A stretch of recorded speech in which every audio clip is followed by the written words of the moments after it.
Welcome to the show for baseball fans by baseball fans. DingerBats.com presents Full Count, the podcast. Now here are your hosts, Keith Gibson and DingerBats owner, Kyle Drone. Good morning, baseball fans, and welcome to Full Count, the show for baseball fans by baseball fans. I am Keith Gibson, and with me again this week, back from vacation, much needed. He is DingerBats owner Kyle Drone. Mr. Drone, welcome back. Got a little beach, little sun, little sand. Oh, yeah. A little family time, which is always good because I know you've been working long hours and everybody's keeping you busy in the shop, so that's a good thing. But, boy, you took a vacation at a hot time in baseball, and we have got a lot to catch up on this week. Yeah, no doubt. It was crazy trying to keep up with all that. How does a guy like you who's on vacation, trying to get away from it all, stay away from it all? You didn't, did you? You were right there seeing every trade that happened, didn't you? I did a lot better. I did. I stayed away from it a lot better than I thought. But yeah, man, it kind of gets exciting. Of course, I knew the Cardinals weren't going to do a whole lot, and they didn't. But they did do something. So I don't really agree with it, but whatever. But yeah, man, once your notifications start going off on the phone and you start seeing some of these trades, you're like, wow. So who's next? So yeah, we got a lot to talk about. Well, good news is I didn't trade you away. Well, I appreciate it. You're welcome. You're welcome. We got a lot to talk about. We're gonna dissect and analyze some of these trades that have happened. We're gonna talk about the Cubs dismantling of their entire roster, and kind of did they get enough in return? We'll break that down for you. We're gonna talk Max Scherzer, your boy Trey Turner, Mr. Drone, going to the Dodgers, and how that may catapult them. But the Giants still leading. The Giants bulked up too. So we'll talk NL West later on the show as well. Of course, we'll break down the other trades. Of course, the Cardinals picking up a couple lefties at the deadline, so we'll talk that. And then we'll close the show by kind of giving our projections for the rest of the year. Where do we see everybody ending the season at now that the trade deadline, which is a hard trade deadline, which I love, by the way, where we see everybody at. So it should be a fun-filled show. We're got a lot to discuss. And Kyle Drone, let's get it going by going around the horn and talking about my Chicago Cubs. Boy, you want to talk about feeling like you have everything. You got everything. You've got all-stars. You've got guys who have been the cornerstones. You've got a captain. You've got all that there 1 minute, and the next minute you get stabbed in the back. You get punched in the gut. They're all gone, and then John Lester signs with the Cardinals as the coup de grace of the trade deadline. Let's talk about this. So we all knew it was coming. We've talked about this all season long. We knew the Cubs, especially after their 11-game losing streak, were going to be sellers. And they were. And you said 2 weeks ago that Craig Kimbrell would get the most out of everyone. And you were, I hate to say this, you were right. The Cubs got Cody Hoyer out from the White Sox in a crosstown deal, and Nick Madrigal, the second baseman, who could be their long-term second baseman, answer at second base for a while, for Craig Kimbrell. Kimbrell goes to the Sox, and now has that back of the bullpen with him and Leon Hendricks just stacked. I mean, you could throw either one in the eighth, either one in the ninth, and you're set. Do you like that deal? Which side of that deal do you like better? Who do you think got the better of the deal there? I think the White Sox did. Kimbrell right now is at the top of his game, and they've got a chance. I mean, they're breezing through their division, and now they've got a solid back end to carry them through postseason, which is what you need, especially if you get Robert and Eloy back on track with everything. They're going to be a force to be reckoned with. I picked them to win the series, if you remember right, at the beginning of the year. Yeah, you did. I like that. And somehow they're with an 8-game or 9-game lead now in the division. I think pretty much we could say they're going to win the Central and the AL. Yeah, it should be a walk from here. Yeah, it should. I hope, as you said, getting Luis Robert back, getting Eloy Jimenez back, getting Yasmani Grandal back. Those are guys that are going to help this offense, but they have got contributions from guys who shouldn't. Andrew Vaughn has been big for Mm-hmm. them coming in. Moncada's been in and out of the lineup, but Jose Abreu keeps hitting. Tim Anderson keeps hitting. Mm-hmm. It's the White Sox are doing good. I'm gonna differ with you on. I think the Cubs actually got the better end of this deal, and here's why. Hoyer is a guy who can come in and pitch us in the back end of the guy, and not maybe this year, but in the next 2 to 3 years, he is your Craig Kimbrell. Mm-hmm. And then they get Nick Madrigal, who, yeah, he's hurt this year. He's gonna have some knee problems, but a guy who can step in and be ready to go next opening day and be your second baseman, who's not a big power guy. He's not going to hit a power. I'll be surprised in his career if he hits 100 home runs, but he's going to hit it for a high average, put the ball in play, which is what the Cubs have been missing for the last, since 2016. Let's face it, when Dexter Fowler left. Mm-hmm. So right. I think the Cubs actually may have won this deal, even though the Sox may look better with this deal because they get Kimbrel on an option for next year too if they want, which they'd be silly to decline. But I think in the end, the Cubs may be the one who gets the better end of this deal. Yeah, I mean, I can agree with that in the long term scheme of things, obviously. But I think it was a win-win for both in that regard because the White Sox got what they needed for right now. Cubs aren't there, so they're building for the future. So I think it was one of actually the only good deal that the Cubs made. Yeah, well, we'll get to that here in a second. It's were you surprised of a crosstown deal, though? Were you surprised Kimbrel went to the Sox in a crosstown? Because you don't get those very often. The last one didn't work out real well for the Cubs when they traded Quintana over to the Sox, or got him from the Sox for Eloy Jimenez and Dylan Cease, and I don't remember who else, but that's all that matters because those two are superstars now. Cease on the verge. Was Torres in that? No, I'm sorry. No, that was the White Sox or the Yankees. Yeah, no, I mean, I'm always a little surprised by a crosstown deal, but at the same time, it doesn't affect them division-wise. I think that's more of a Chicago fan base problem. Me being an outsider, I don't see a problem with it. They're rivals, but they're only rivals because they're in the same town. They're not even in the same league. So I don't see the big, big problem there. But I think it's just a fan base thing. Let's talk about some of the other three deals that really kind of stuck out. Of course, the Cubs got rid of Jock Peterson early in the trading season, went to Atlanta. They traded Jake Marisnick, a smaller deal to the Padres. Let's talk Javi Baez. Going to the Mets. When that happened, I wasn't shocked that it happened because I think Jed Hoyer and the management team, the front office, Javi said he wanted to play with Lindor. And they were trying to help these guys out as much as they can. But boy, we didn't get much in return here from the Mets either for Javi. Right. So why?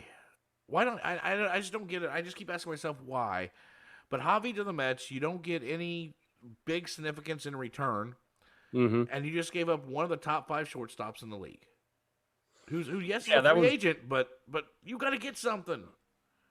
I agree. I don't know, how these conversations go. I don't know if that was the big, argument on the Mets side is we only get him for 1 year, so we're not going to give you much. What do you want? This is what you can pick from, and they picked that, I guess. I don't even know who that is, to be honest with you. My problem is Javi's going to play second base, and I think when Lindor gets back healthy, that's a heck of a double play combo. I mean, oh yeah, amazing, and it also gives you a little preview of what could be for the next year. This opens up a big. Okay, does he re-sign with the Mets? The Mets have Jeff McNeil, who has trouble staying healthy. Yes, I get it. Do you want Javi Baez playing second base next to his best friend and Francisco Lindor, or do you want Jeff McNeil? I think that if the Mets are smart and they'll spend money, they'll go after Javi in free agency. Yeah, no, I agree. And having that connection, them being friends. And I mean, Javi's exciting. Does he swing and miss way too much? Yes.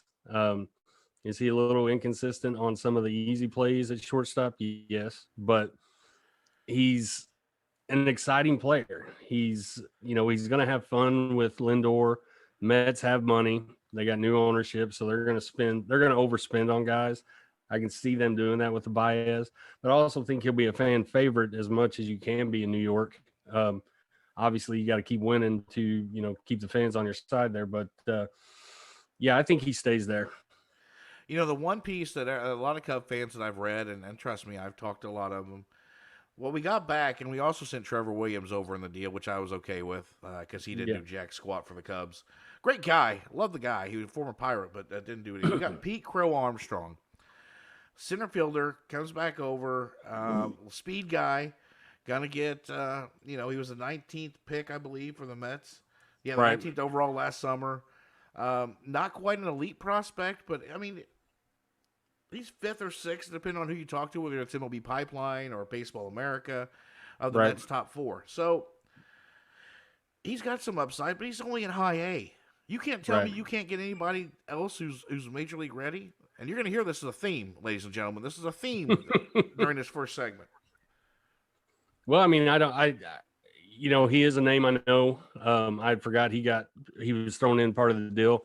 But, I guess do the Cubs see a 5-year plan? Do they see a 7-year plan? I mean, obviously with what they got back, they don't have, like you say, Major League ready players to go in there and make an impact. So is this play with what we got, see how they develop, until these guys are ready, which appears to be the case. I mean, how do you do that? Do you present that to ownership? Hey, we're looking at a 5 to 7 year plan here, or how does all that work? That's a great question because I wouldn't be worried about ownership. I'm worried about a fan base. Your fan base, the Cubs fan base has been one of the most loyal fan bases. I'm one of them. I will, but been one of the most loyal fan bases in baseball. Besides the Cardinals, Cardinals have a pretty good fan base too. I'm going to admit it. Okay, and they're very close to their guys, just like the Cubs fans are. Mm-hmm. How do you now tell the fans that, hey, here's what we're going with? We're not even competitive. I mean, you're not even competitive now. Right. But, I like the Crow Armstrong. I think he'll be all right. He's a speed guy, another contact guy. Mm-hmm. Maybe that's what they're looking for. Maybe they're trying to play Oakland A baseball. I don't know. It appears. So, a couple more. Chris Bryant goes to the Giants. Got a couple kids, low, high A ball, some arms. He didn't get much out of him either. Once again, Jed Hoyer in the front office. I was just shocked that we don't get anything back in return that is Major League ready, or close to at least. Yeah, I think that was a leverage deal on the Giants. They knew that the Cubs wanted to get rid of Bryant. He was the one we knew 100% was gone. For a couple years now. So they were the first ones to offer up something, I guess, and maybe nobody else was because there were so many other better options to get from the Cubs, I think. And then there was a lot, with all these deals done, there was a lot more people available to move than I thought would be, to be honest with you. So maybe people got focused on other things and Bryant slipped through. That's the only thing I can think of. He didn't go till late, minutes before the deadline was up, and Mm-hmm. I think he's a great fit in San Francisco. He's closer to home, closer to Vegas, where his family is. Mm-hmm. Short trip there through the air, but I don't know. Evan Longoria comes back. I guess he moves back to the outfield, where he's played most of the year. He'll be fine, but boy, San Francisco's got some big gaps in the outfield, some big alleys, and I'm not sure Chris Bryant. Wrigley's different than San Francisco. You put him in right field or left field, I don't know if he can cover those gaps, Kyle. I don't. Yeah, I mean, he's definitely not going to cover the gaps, but I don't think he's going to kill you either way, as long as his bat's there. And he's, change of venue, little excitement. I think he's going to be all right. Yeah, playoff race for sure. That's definitely going to change, his performance, I think. And, everybody in San Fran's happy right now because they're winning, and anybody that came in was going to get, received well. So I'm happy for him. I like the dude. I think he's been a little mistreated in Chicago, not by the fans so much, but front office and management. Oh yeah, I'll agree with you 100% on that. Yeah, all day long. The final piece to the puzzle on trade deadline day was trading the captain. I'm not gonna lie to you. I got a little teary-eyed when I read that Rizzo was traded to the Yankees. I got a little teary-eyed because he's my captain. He's been around since day one, and I really thought, if anything, he was the guy that was going to stick with us, and hopefully he comes back. But that was hard on me as a Cub fan, seeing the captain being traded. Yeah, and it was a shocker to me, not being a Cub fan, just a fan of Rizzo in general. I thought he was like Cubs for life, not, and I don't think it was, I'm sure he obviously had to okay the deal, but it kind of caught me off guard. In the return from the Yankees, we got a couple pair of prospects, Kevin Alcantara, however you want to say his name, and right-hander Alexander Vizcaino. So not bad pickups, but here's my question. My father and I were talking about it last weekend. You got a guy the Yankees were trying to get rid of in Luke Voit. Where does Luke Voit play? Right. First base. Why don't you try to get him so you've got somebody to play first base? Mm-hmm. Didn't understand it. Didn't understand. I don't know what Jed and the team were doing. If they, I don't know. As a Cub fan, was I very disheartened and a little irritated at what we got back in return? Oh, yeah, without a doubt. I thought we could have got more, but 'tis the business. But trading the captain hurt me right here, man. Hit me right in the heart. I hear you, man. And the mind boggle of all this, why isn't Jed calling you and seeing what you think about this? That's a great question. Because I'd have told him, we ain't getting enough. We ain't getting enough. We need more. Need more. At least prospects. Give me, volume here, Jed. Right. But yeah, that's the other thing. We didn't get a whole lot of volume out of all these deals either. 2-3 pieces. Well, I wonder if that's a matter of, they've not dismantled, but they've severely cut the minor league baseball systems. Right. And therefore, if you get too much for one guy, that means guys got to go. So in one regard, you might look at it as they're very confident in what they've got in the farm system. I don't know. I don't follow the Cubs as closely as I do, the Cardinals, obviously, but maybe that's the reason they didn't get volume. A whole bunch of guys that they're going to take on, then they're going to get rid of guys. But if they've got what they feel like, because I feel like with what they've done with the minor league systems, obviously less players, they're going to be able to, control their minor league systems a lot better and keep the big guys and the ones that they really want, rather than just have all these extra teams and just guys, just bodies, right. The volume you're talking about. So, maybe that's a bright spot that you're not seeing that maybe is there. Who knows? Who knows? But it's a hard last week and a half for the Cubbies and Cub fans and all around Wrigleyville, because this team they've got now, love them. I see some talent. Patrick Wisdom getting a lot more playing time. Mm-hmm. David Bodie getting playing time. Duffy, these guys. Ortega, who's had a great week. He hit 3 home runs the other night for the Cubs. Mm-hmm. But it sure is not Javi Baez, Chris Bryant, and Anthony Rizzo in the lineup. I hear you, man. It's just stay strong. You got to stay strong. Oh, I will. I'll always bleed Cubby blue to the day I die. But we'll take a quick break. We will come back, and we'll talk some other deals, including Max Scherzer and Trey Turner heading to Los Angeles. The Dodgers, that is. Right here on Full Count on DingerBats.com and on 103.5 ESPN Radio. Kester Homes is your full-service real estate team. They work all of Champaign County and a full 60-mile radius around. What really sets Kyle, Tiffany, and their team apart is they work with home buyers, home sellers, and build new construction homes. So they really are seeing all angles of the real estate industry, from existing homes, investment properties, and new construction. Contact Kester Homes at 217-390-5953 or visit online at kesterhomes.com. That's KOESTER homes.com. Kester Homes is a licensed real estate broker with the Keller Williams, the Real Estate Center of Illinois.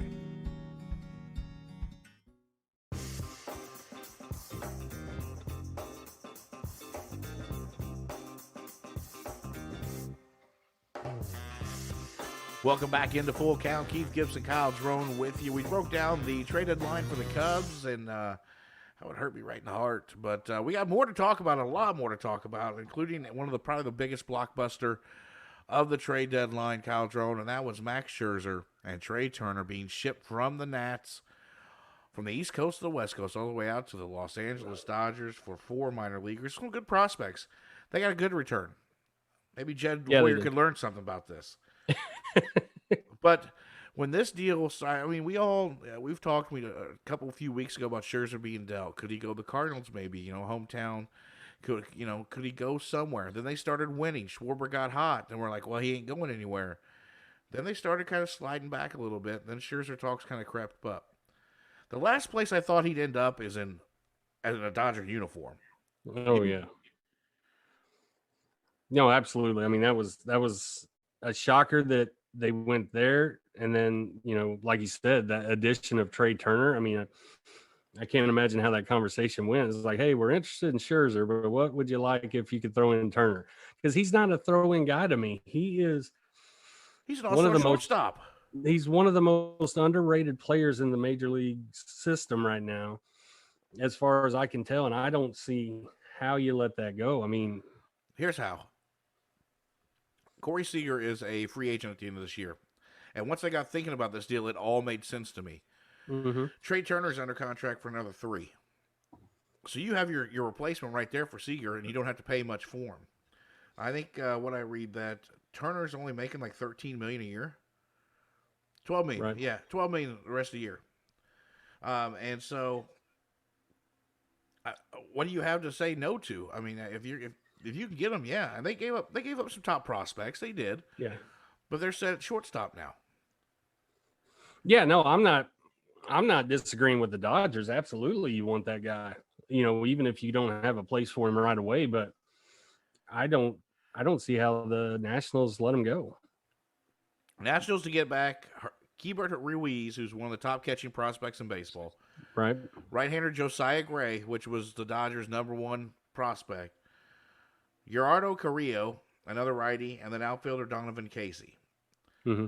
Now, Scherzer did waive his no-trade rights. He had 10-5 rights and no trade rights to go to facilitate the deal. But, it just shocked me that he's a Dodger and that Trey Turner's a Dodger.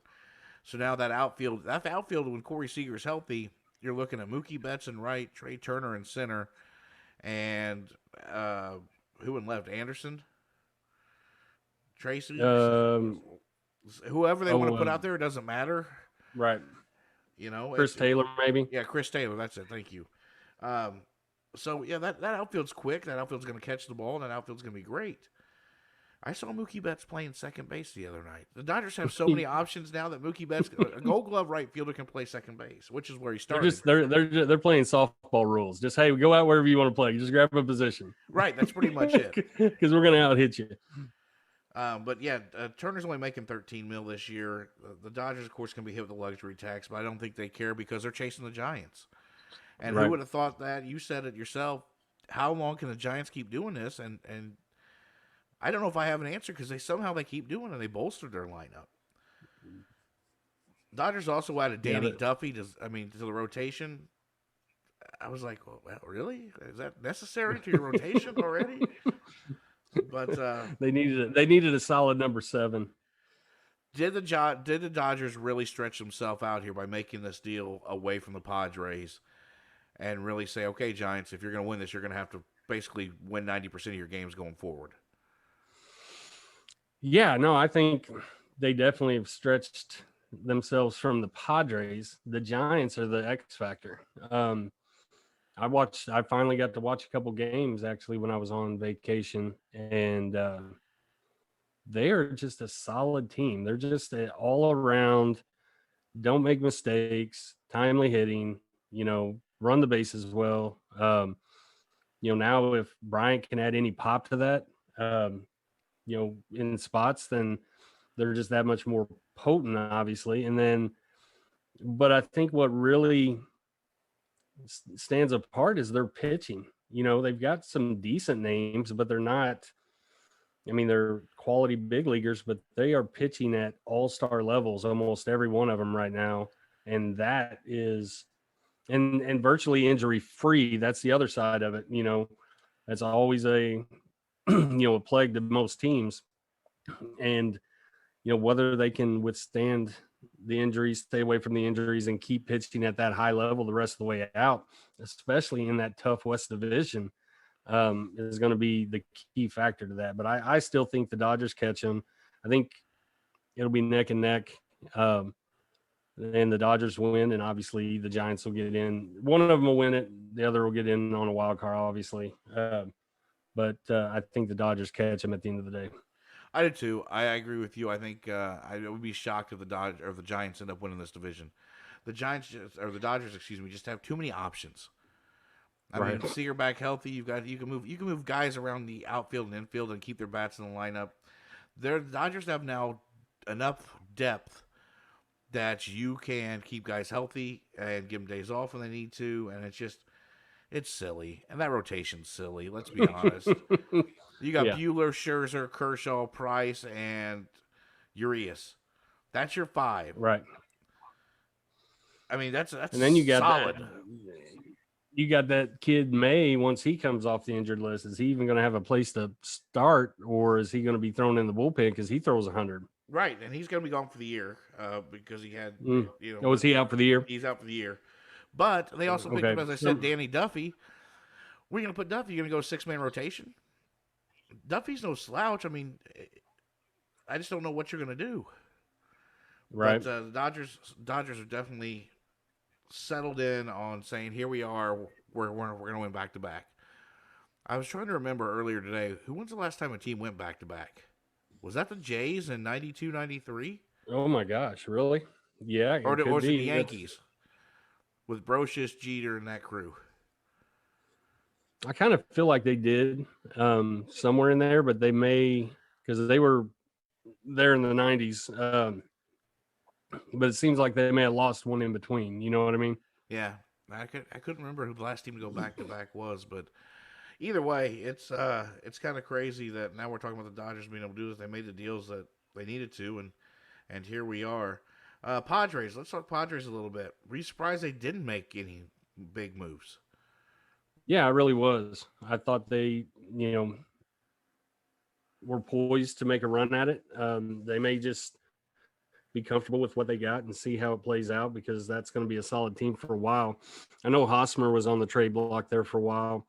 They must not have felt like they were going to get enough offers to make it worthwhile. They were probably a situation where they would get minor leaguers and they're ready to win now. So I wasn't sure why they had him on the block. I'm really not. I think Hosmer's a good professional hitter. I think he gives them some stability from the left side of the plate. That kind of shocked me a little bit too, on that his name came up on trade deadline day, because he was one I didn't think would be available at all.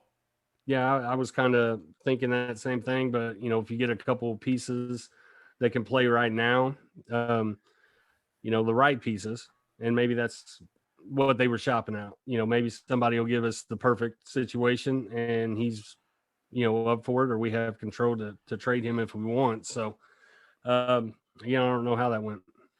They were rumored to be after Joey Gallo, who ended up going to the Yankees too, as a lefty bat out of Texas. And so I think if you're San Diego, you almost got to feel like you swung and whiffed quite a bit on trade deadline day, in my eyes. You? No, I agree. I mean, are you, just how serious are you? But maybe they're just that comfortable, and it wasn't in this is the year plan. If we get there, great, but we're shooting for the next 2, 3, 4 years. Well, that's a very good possibility, but we'll see what they do in the NL West. It should be a tight race all the way down to the end, the bitter end in the division. Probably one of the tighter races we may see. Besides, I don't know. It'll be interesting to see if the Giants can hold on. I'll be shocked if they do. But we'll take a quick break. We'll come back. We'll talk some other deadline deals that happen, including the Phillies making some moves as well for some pitching, and your Cardinals making some moves as well, trying to limp in with some old arms that we know well. So we'll talk a little bit about that right here on Full Count. You listen to us on DingerBats.com and on 103.5 ESPN Radio. Today's episode of Full Count is brought to you by Ford of Tuscola. Check out the all-new Ford of Tuscola. It's a small-town feel with great big deals. Pre-owned vehicles starting at $24.95. Online at FordofTuscola.com or call 217-253-3353.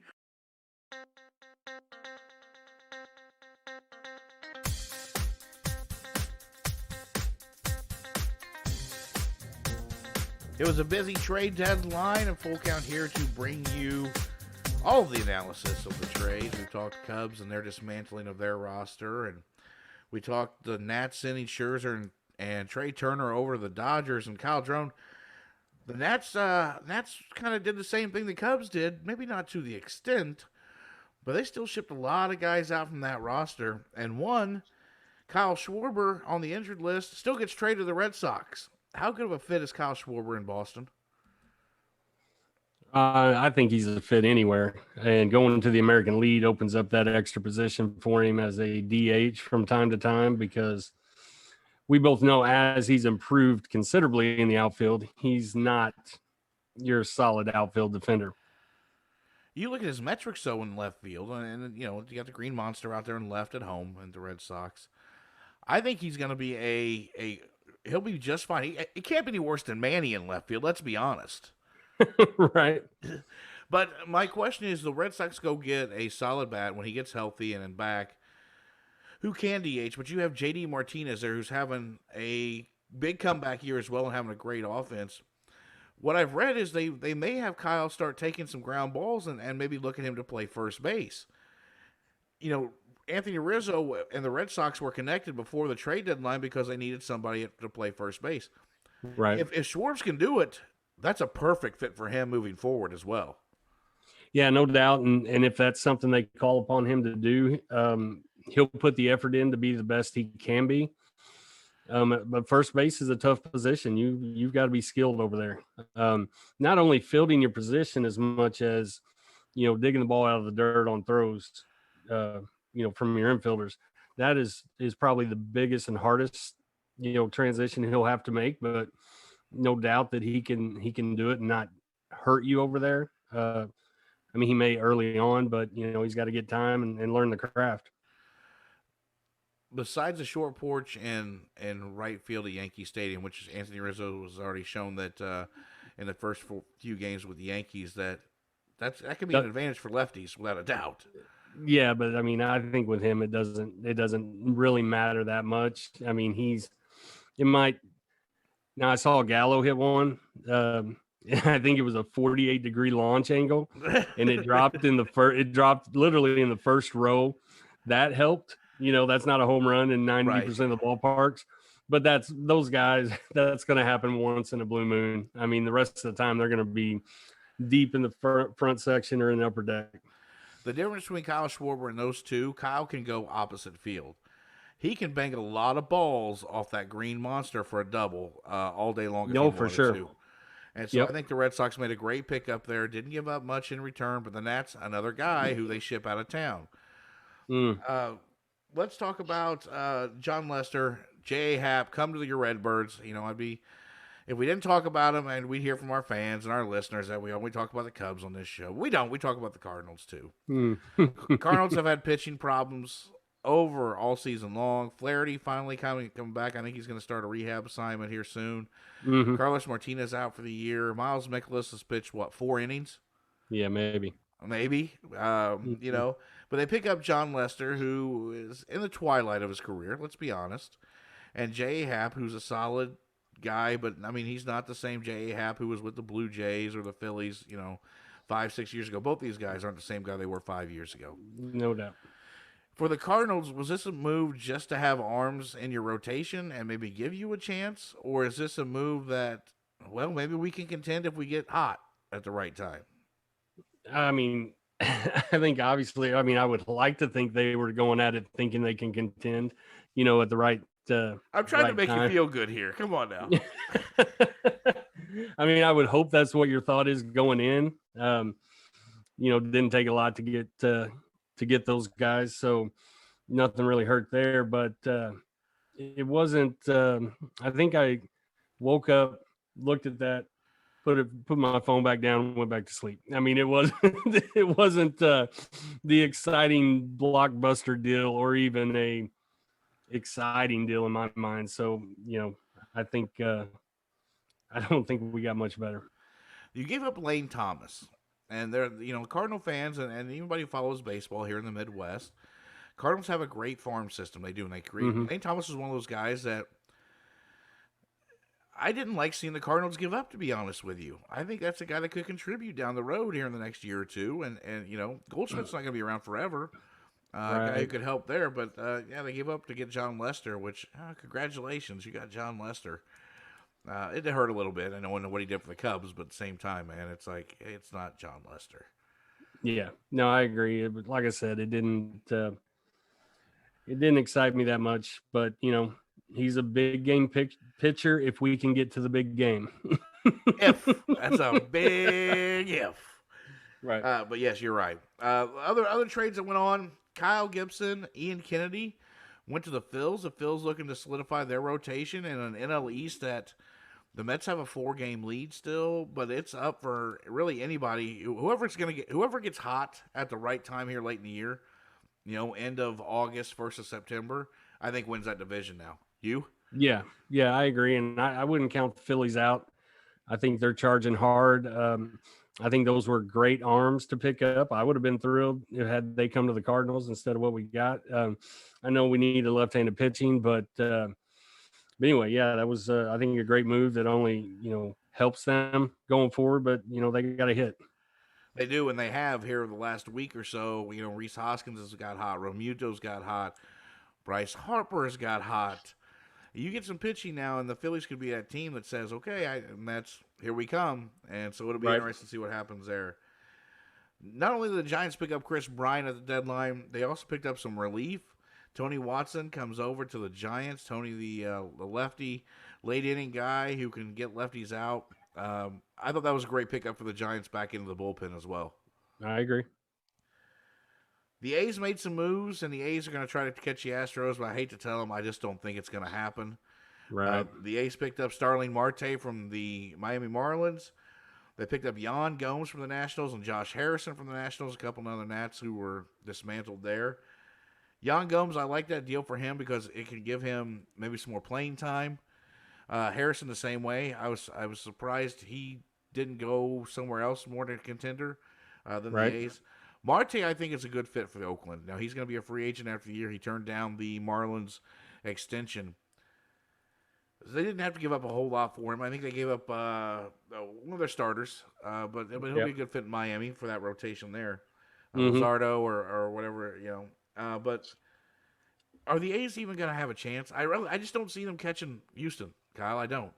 No, I'm the same way. I don't see how they continue to even be in the picture most of the time. Not from the lack of talent, but the lack of big talent. They don't have those superstars yet, and never keep them because they always trade them away. Back to what we were saying about why certain players may not go to Oakland, because especially if I'm signing my last deal, are they going to put the pieces around me that I feel comfortable with that we can contend with? I know they contend every year. How they do it, I don't know. Well, I mean, I do know, but it still blows my mind.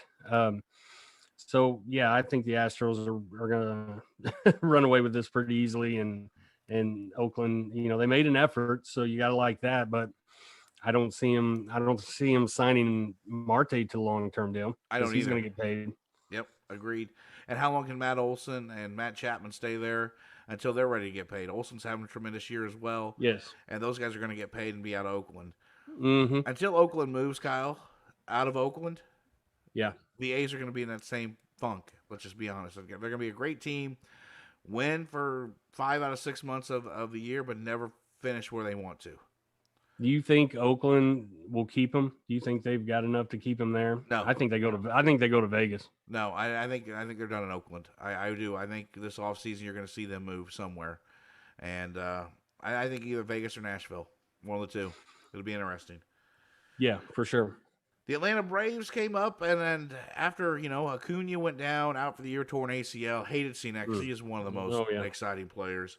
Mm-hmm. They decided they needed 3 outfielders to go in his place. They let go of Ender Inciarte, and they traded for one of my favorites, Jorge Soler, who may be on one of the best, most friendly deals you'll ever see an international player make. He was on a 6-year, $33 million deal. The guy has a pair of 40-plus home run seasons. So they pick him up. They pick up Adam Duvall from the Miami Marlins, who was a Brave a couple years ago or last year. Mm-hmm. And they pick up Eddie Rosario to play outfield as well. Man, the Braves made some moves, and they got some pitching too, but why? I mean, they're only 4.5, 5 out, 2 in the East, but they're just not a team that says, I'm going to contend unless they get hot. But I just don't think they have the pitching to get hot. Yeah, I agree. It was kind of one of those. I mean, if they got him for nothing, I can see Soler sticking for the long term, and that would be one heck of a compliment to Acuna out there, especially with the bat. And maybe that's what it was. Take advantage of this. Still looking for the future, and dealing off some things we can trade now. So I don't think they did it for the run this year. But like you said, if everybody gets hot, they run off a couple good weeks. Who knows? Blue Jays did pick up some pitching. The Blue Jays is a team that I've been watching very carefully since the All-Star break. Mm-hmm. They're healthy. George Springer is healthy. He's hit 3 leadoff home runs in the last week and a half. But they traded for Jose Barrios and for a starter from the Twins, and they got Brad Hand for the back end of the bullpen. I'm still telling you, man, the Blue Jays are going to make a run here. I got a gut feeling the Blue Jays are going to make a run. Yeah, I like watching that team, especially just the youth and the star power there, with Bichette and Guerrero especially. Yeah, I agree 100%. It would not surprise me, especially now they're playing in their home ballpark. They've got fans. They've got that excitement. So they're kind of what I would think would be regenerized a little bit, and being the youthful kids that they are, just get excited and play some fun baseball. Let's talk about a few guys who weren't traded, and I'm going to get your reaction to this. Speaking of the Blue Jays, Marcus Semien was not traded. 25 home runs on the year, 70 RBIs. I was shocked that he wasn't dealt. Were you? No, not really, because I mean, I like him as a player. And, if they put him out there and everybody, it seems like every deal out there, nobody really gave up a lot. You know what I mean? They were all mostly one-sided for the most part. And, maybe they shopped him. They just didn't get what they thought they deserved for him. And like you said, they're not out of it. They make a run. He's going to be instrumental in that run. He's on a 1-year deal. I'd really like to see them re-sign him next year. Yeah, as well, I agree. I think he's a good fit in Toronto. Another guy that didn't get traded, mentioned all around 2 weeks before, John Gray of the Colorado Rockies, starting pitcher. There's a lot of starters, teams that needed starters, and management said they weren't going to trade him. Of course, we all know Rockies management. They'll give up Cracker Jacks in a peanut box. Well, maybe they're feeling a little heat from that Arenado trade. Well, maybe they might have been. He's now I gotta get everything back. So maybe that was the situation. Maybe they just needed somebody to have a face as well. But the guy who plays shortstop behind him, Trevor Story, didn't go anywhere either. That one surprises me a lot. And maybe again because of the Arenado deal, he's got pressure. He's got to get so much back, and nobody was willing to give it. Were you surprised that kind of seems to be the theme of this trade deadline? There was a lot of flurry of action, a lot of deals going on, but you didn't see the switch of high-end talent that we have in years past. Mm-hmm. Could that be because there's so many teams still in contention, or too many teams, or is it the other way where too many teams are thinking, okay, we're there, but we're not quite there. I want to see what we do in the next 2 years. Or is it, and C, this is my C, is it because of the CBA coming up in the offseason? Yeah, I think all three are good points and potential factors. I think every organization has a different idea of what they want to do, what they want to accomplish, and when they are going to accomplish that. And obviously, we don't know what that is from team to team. I mean, we do know with the guys that are buying hard right now, they want to win right now. The other teams, not so much. So it's and then, like you said, with the CBA, that's always an interesting year. When that is going to go down, and the collective bargaining agreements basically get battled back and forth, and the union keeps pushing and pushing and keeps getting more and more. So, yeah, I definitely think all three of those factor in at some point with different organizations. Well, speaking of factors, we're going to come back here after this quick break and talk which of these factors, which of these trades may have pushed a team to the next level, and kind of a reevaluate our division winners here on Full Count. We'll be right back after these messages. And you listen to us on dingerbats.com and on 103.5 ESPN Radio.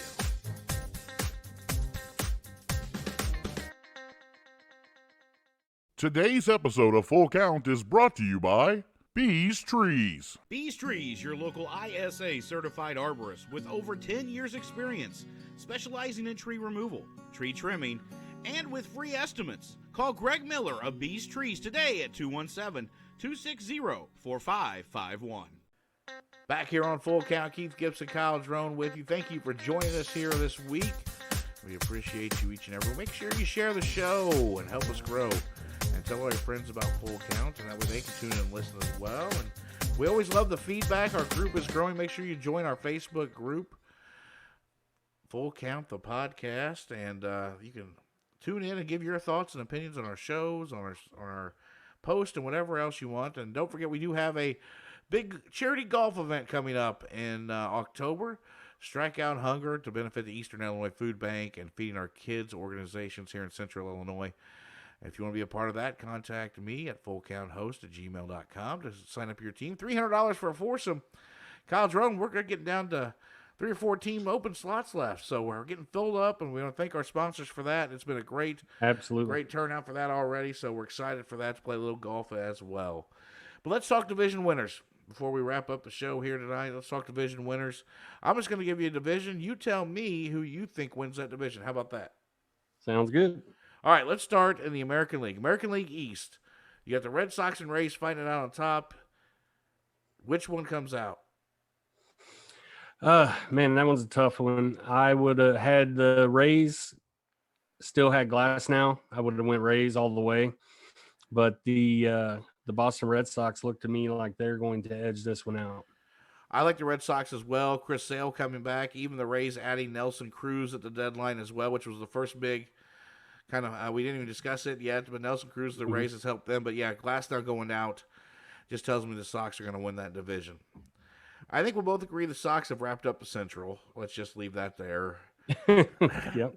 And then let's go out west. You've got Houston and Oakland. We kind of touched base on the last segment there a little bit. You like Houston running away with it? I do. I just think they're an all-around better club. And when their bats get clicking, then they're tough to beat. Give me your 2 AL wild cards. This is it's a tight race right now too. Well, probably the Rays would be one, and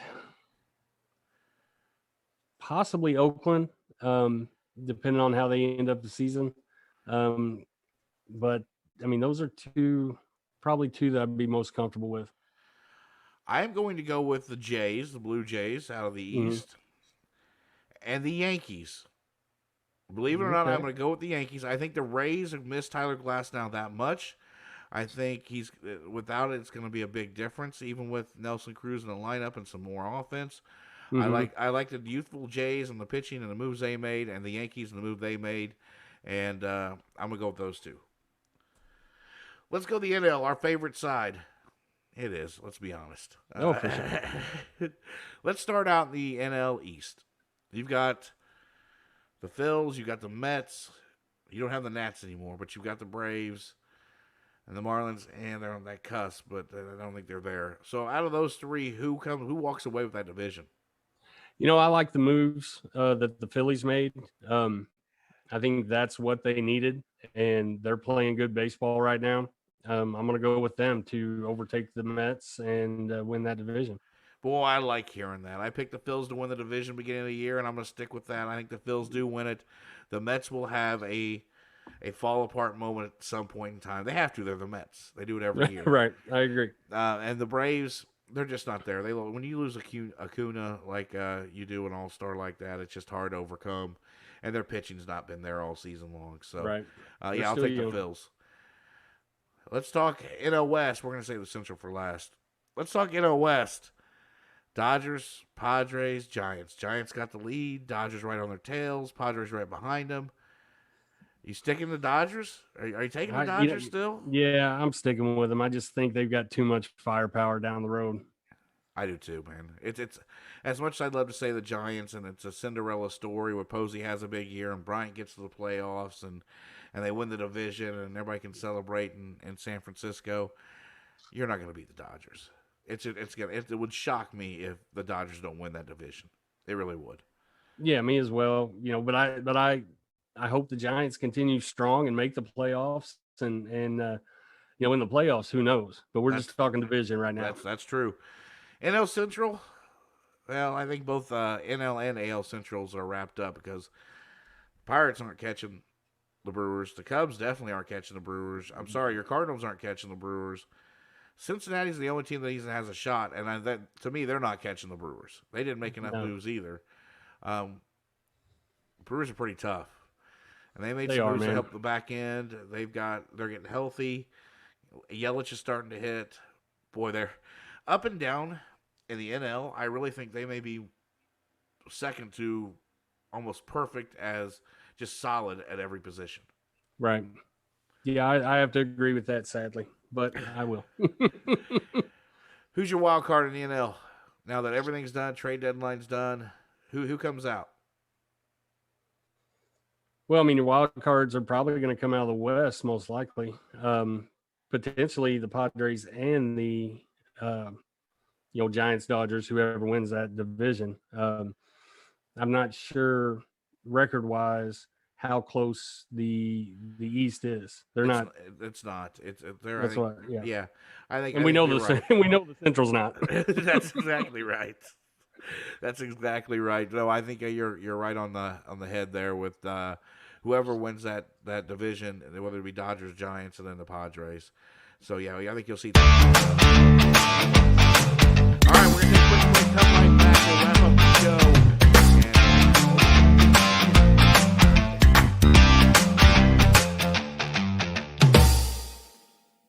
Today's episode of Full Count is brought to you by Morgan's Place.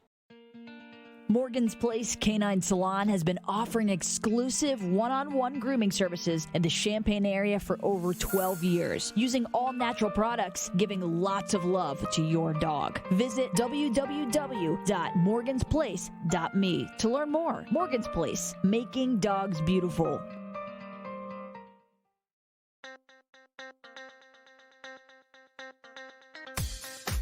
Wrapping up another edition of Full Count. Keith Gibson, Kyle Drone with you. We want to thank you for joining us this week. Again, as always, we just ask you to help us grow and share the show. Tell all your friends about it. Join our Facebook group, Full Count the Podcast, and follow us on dingerbats.com. And if you're a golfer, make sure you sign up to play in our Strikeout Hunger golf event coming up October 16th. Kyle Drone, you got anything to close the show this week, my friend? No, I think I'm good. It was an exciting trade week, and glad to be back, and glad you didn't trade me off. Not yet. I still like to keep you around. not getting good enough offers yet, huh? No. I tell you what, it's just kind of weak sauce. It's kind of like the trade deadline was. But anyway, all right, for my tag team partner and good friend Kyle Jerome, I am Keith Gibson. Thank you very much for joining us here on Full Count. Make sure you tune in next Saturday morning at 7 a.m. for another episode. Right here at dingerbats.com and on 103.5 ESPN Radio.